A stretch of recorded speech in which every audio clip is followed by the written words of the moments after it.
Meu nome é Tainá dos Anjos e eu sou aluna da Universidade Unigran Rio, do curso de Licenciatura em História. E hoje eu vou falar sobre a Guerra Fria, uma guerra ideológica entre o capitalismo com os Estados Unidos e o socialismo com a União Soviética. Para começarmos a falar da Guerra Fria, é importante nos colocarmos no contexto histórico. Estamos falando então do final da Segunda Guerra Mundial, em 1945. Essas duas potências, os Estados Unidos e a União Soviética, elas participaram da guerra e elas estavam juntas no lado vencedor. Quando a guerra acaba, ambas tentam se colocar como a grande potência mundial, disputando então a hegemonia mundial, principalmente através de suas ideologias. Os Estados Unidos, que era um país capitalista, e a União Soviética, que já tinha passado ali pela Revolução Russa, a antiga Rússia, e que agora adota um regime socialista. E por que falamos, então, Guerra Fria? Por que fria? Porque, na verdade, essas duas potências nunca chegaram a disputar belicamente de fato. Na verdade, era uma disputa ideológica, uma ameaça de guerra. Como dito na frase de Raymond Aron, era uma guerra improvável e uma paz impossível. Por quê? Improvavelmente teria uma guerra realmente entre as duas potências, principalmente porque ambas essas potências tinham bombas atômicas. Mas e o que isso tem a ver? Bom, os Estados Unidos, em 1945, demonstrou seu poderio bélico com o lançamento de duas bombas atômicas no Japão, a bomba de Hiroshima e de Nagasaki. Com isso, ele mostrou a capacidade que uma bomba atômica tinha, que poderia destruir cidades inteiras em um só lançamento. A União Soviética, então, também começou a desenvolver a sua bomba atômica em 1949 e, assim, ambas as potências tinham o poder de bombas atômicas. Logo, elas sabiam que se uma guerra ocorresse, era possível que toda uma população fosse exterminada em poucos minutos, com um poderio bélico tão grande quanto é uma bomba atômica. Por isso, essa guerra nunca chegou realmente a ocorrer, apesar de ter disputas em todos os meios, inclusive ter guerras indiretas, onde um país disputava com o outro indiretamente, que vamos entender mais para frente. O mundo, então, foi marcado pela bipolarização, como se o mundo tivesse sido literalmente dividido em dois, entre o capitalismo e o socialismo. O capitalismo, marcado com a potência dos Estados Unidos da América, e o socialismo com a União das Repúblicas Socialistas Soviéticas. Podemos ver com alguns blocos que surgiram dos dois lados, como a OTAN, que é um tratado do Atlântico Norte, um tratado militar das potências capitalistas, e o Pacto de Varsóvia, que foi um tratado militar criado pela União Soviética, formado pelos países socialistas do leste europeu e pela própria União Soviética. Também podemos perceber o Plano Marshall, que era um plano dos Estados Unidos para a reconstrução dos países aliados na Europa nos anos seguintes à Segunda Guerra Mundial, e assim, com isso, eles iriam avançar com o capitalismo.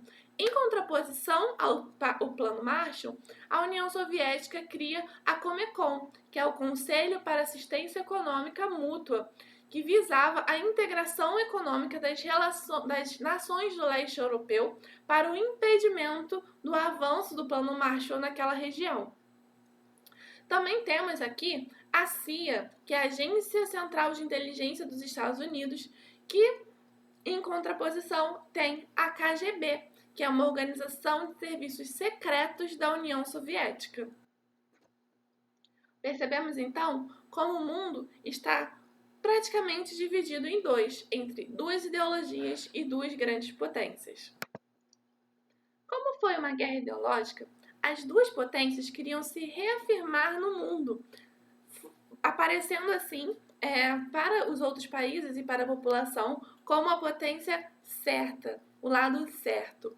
E para isso eles usaram alguns mecanismos, como propagandas e filmes. Ambos os lados criaram diversas propagandas e filmes para se valorizar, como podemos perceber na imagem a seguir, uma imagem da propaganda soviética relacionada ali à corrida espacial, com o símbolo da União Soviética, valorizando o poderio da nação.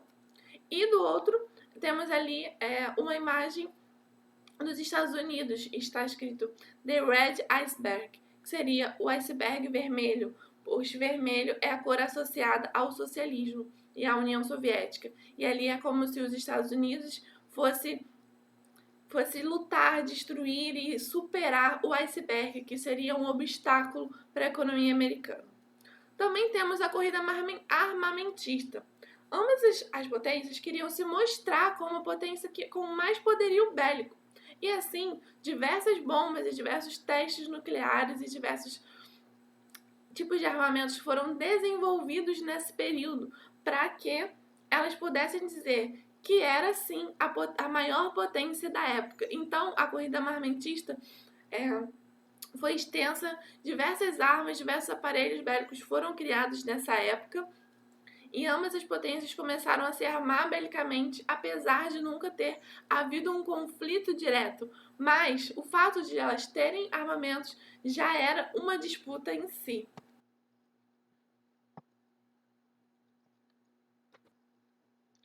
Uma questão muito importante desse período é a corrida espacial.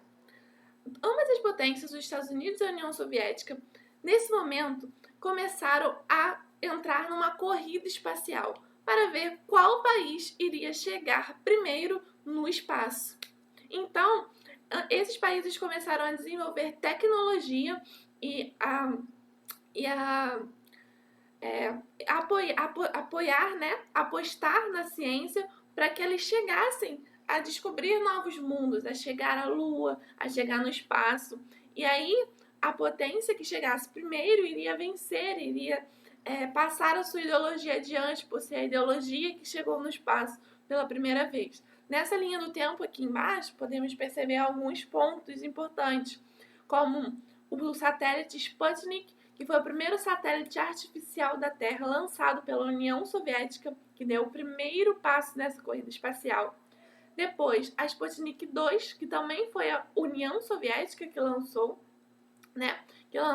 a cachorrinha Laika em órbita da Terra. Foi o primeiro ser vivo a ir para fora da Terra, apesar de ela ter morrido posteriormente, antes de chegar, e muitas controvérsias nessa situação.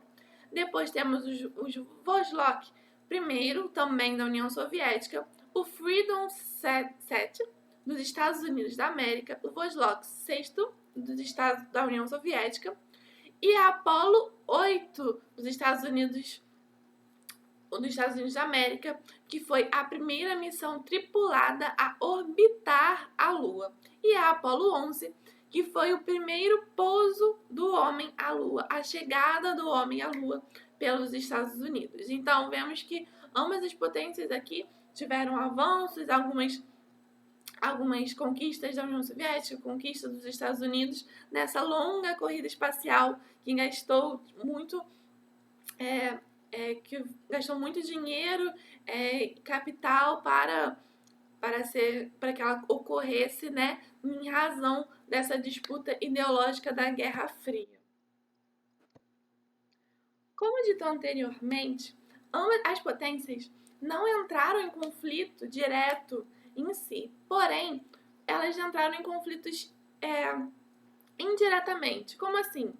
Elas apoiavam e desapoiavam países que estavam passando por revoluções ou guerras, e assim elas acabavam lutando indiretamente através dos apoios. Podemos ver isso muito forte na Guerra do Vietnã, onde os Estados Unidos apoiou um lado da guerra e a União Soviética outro, e assim, de certa forma, eles estavam lutando indiretamente. E a Guerra da Coreia, que dividiu a Coreia em Coreia do Norte e Coreia do Sul. E a crise dos mísseis em Cuba, que é um evento muito importante da Guerra Fria, um evento onde quase ocorreu, então, uma efetiva guerra entre os dois lados. O que aconteceu? A União Soviética colocou um míssil em Cuba, e esse míssil ele estava apontado para os Estados Unidos. E como Cuba é muito próximo aos Estados Unidos, então foi como uma grande ameaça. E aí foram o que foi conhecido como os 13 dias que abalaram o mundo, porque nessa época a tensão foi tão grande que uma guerra nuclear quase realmente ocorreu. Podemos observar aqui no mapa, aqui no mapa ao lado, a ilha de Cuba e em cima, logo acima, os Estados Unidos e as setas mostrando como essa bomba nuclear, esse míssil nuclear colocado em Cuba poderia facilmente atingir os Estados Unidos. E numa guerra marcada de simbolismos e ideologias, não podíamos deixar de falar do maior símbolo da Guerra Fria, que é o Muro de Berlim. O que foi o Muro de Berlim? Bom, para entender o Muro de Berlim, é preciso entender a Alemanha durante a Guerra Fria. No final da Segunda Guerra Mundial, a Alemanha foi dividida em 4 blocos. E 3 desses blocos ficou sob o domínio dos Estados Unidos, do capitalismo, que foi chamado a Alemanha Ocidental, né? Que era, no caso, a parte da Alemanha que ficou para o governo, para a França, para a Inglaterra e para os Estados Unidos juntos. Formaram o bloco capitalista da Alemanha, a Alemanha Ocidental, e o lado soviético, a Alemanha Oriental, que ela era da União Soviética, né? Foi dividida para o controle ali, o domínio ideológico da União Soviética. E Berlim era uma cidade que é a capital da Alemanha, como é a capital da Alemanha, né? Ela também foi dividida em 4. Então, se a gente pegar Berlim, também foi dividida nesses 4 setores, como a gente pode ver no mapa acima, o setor soviético e o setor francês, britânico e americano, que são os setores do capitalismo. Só que Berlim estava dentro da Alemanha Oriental. Podemos ver nesse outro mapa aqui que a cidade de Berlim é dentro da Alemanha Oriental. Então, era como se fosse Alemanha, Berlim Ocidental, né? Era como se fosse uma ilha capitalista dentro de um mundo totalmente comunista. E aí, o que aconteceu? Muitas pessoas do setor do lado oriental começaram a ir para o lado ocidental em busca de melhores condições de vida durante esse período. E além disso, o governo soviético acreditava que o lado da Alemanha, o lado de Berlim Ocidental, iria ser um forte polo de investigação, para retirar informações da União Soviética e tudo mais. Para evitar esses dois ocorridos, né, a ida de pessoas do lado oriental para o lado ocidental e a espionagem em si, o que aconteceu? O governo soviético decide criar um muro em volta da Alemanha ocidental. Então podemos ver aqui nesse mapa acima, tudo que está pontilhado vermelho era o muro. Então era um muro extremamente extenso, enorme, que dividia Berlim em 2, impedia totalmente a passagem de um lado para o outro. Um muro com grande material bélico e grandes soldados ali protegendo esse muro para que ninguém pudesse passar. Então foi de 1961, que foi quando esse muro foi criado, até 1989, quando ele caiu. Essas pessoas não puderam. Então, famílias foram separadas, amigos separados, que ficaram sem se ver, sem poder ter contato durante todos esses anos. Nessa outra imagem, a gente consegue ver uma imagem do muro, como ele era forte, como era grande, tinham várias etapas e tinham bastante... o exército estava presente ali para evitar, né?